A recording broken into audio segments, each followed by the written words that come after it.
is nScreenNoise. My name is Colin Dixon, founder and chief analyst at nScreen Media, and today is August 8th, 2014.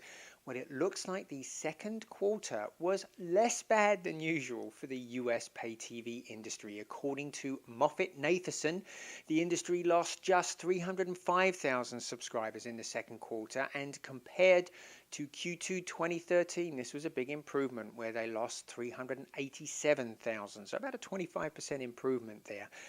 This led Craig Moffett to state that cord cutting had slowed to a crawl.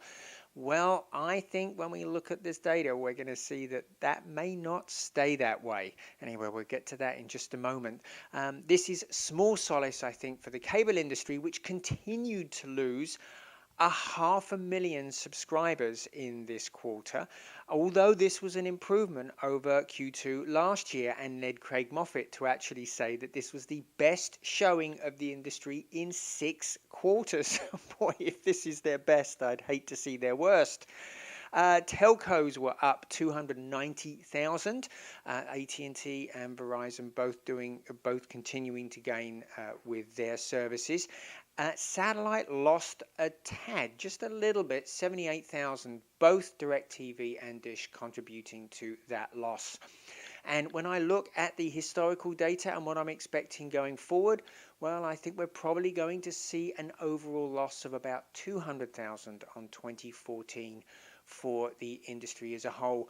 Craig Moffett went on to comment that affordability stresses continue to build, which is one of the reasons why people are leaking away. And boy, as he got that right, you do not have to look very far to find out where those stresses are coming from. The content industry had a great second quarter. Disney's last quarter was a great one. They beat street estimates of $1.16 earnings per share pretty handily with $1.28. Now, the cable nets actually lost a little net income, 7% down. But this was mainly led by ESPN, which had some one-time issues going on, principally the sale of the UK ESPN. So that revenue disappeared from their bottom line. Other than that, things are looking really strong in that group. AMC had a banner quarter. They were up 38%. The revenue was up 38% to $522 million.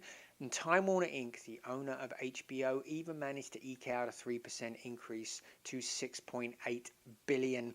And content providers have been really good at extracting higher than inflation increases out of the pay TV operators.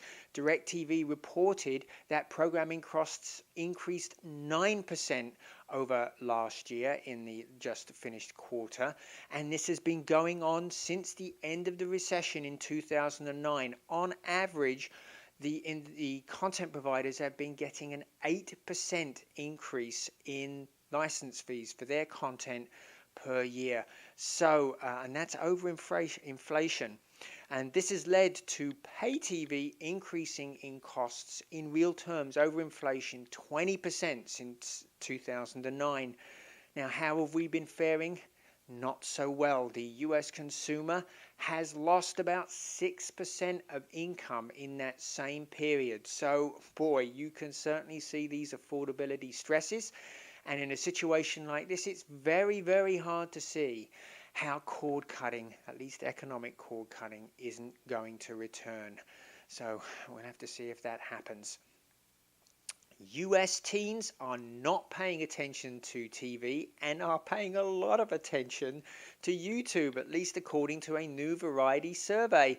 They looked at who teens are enamored with these days, and there was nary a mainstream star in the top group at all. It was all YouTube. Number one was Smosh, a comedy duo comprised of Ian Andrew Heckox and Anthony Padilla.